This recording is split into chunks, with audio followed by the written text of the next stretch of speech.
Bonjour, voici l'info SEMA TV en bref. Les résidents de la zone rurale de Montmagny devront composer avec un nouveau bac de collecte dans leur cours puisque la ville vient de recevoir une subvention de près 133 500 $ pour l'acquisition d'équipements de collecte des matières organiques résidentielles, en termes clairs les bacs bruns. Le soutien financier permettra à la ville de Montmagny de collecter les matières organiques résidentielles sur l'ensemble de son territoire, desservant 4 769 unités d'occupation. Les matières organiques collectées seront acheminées au site de compostage de Saint-Henri. Des entreprises adaptées comme Formaca à Montmagny et Orisol à Saint-Jean-Port-Joli rapportent davantage au gouvernement, sur le plan fiscal, qu'elles n'en coûtent en subvention. C'est là la conclusion d'une étude commandée par le Conseil québécois des entreprises adaptées, confirmant les retombées économiques et fiscales majeures des entreprises adaptées. En Chaudière-Appalaches, ce sont 6 entreprises qui embauchent 440 travailleurs avec limitation fonctionnelle qui dépensent 49 millions de dollars dans l'économie du Québec, dont Formaca qui se spécialise dans la sous-traitance pour l'assemblage et l'ensachage de produits divers, et Orisol, un important joueur dans l'industrie de la transformation du bois.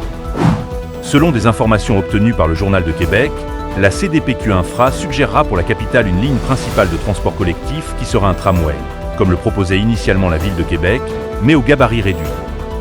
Ce transport structurant sera bonifié par plusieurs phases pour desservir les banlieues par tramway ou par trambus. Les wagons seront moins longs et moins larges. Les stations et le garage, moins massifs.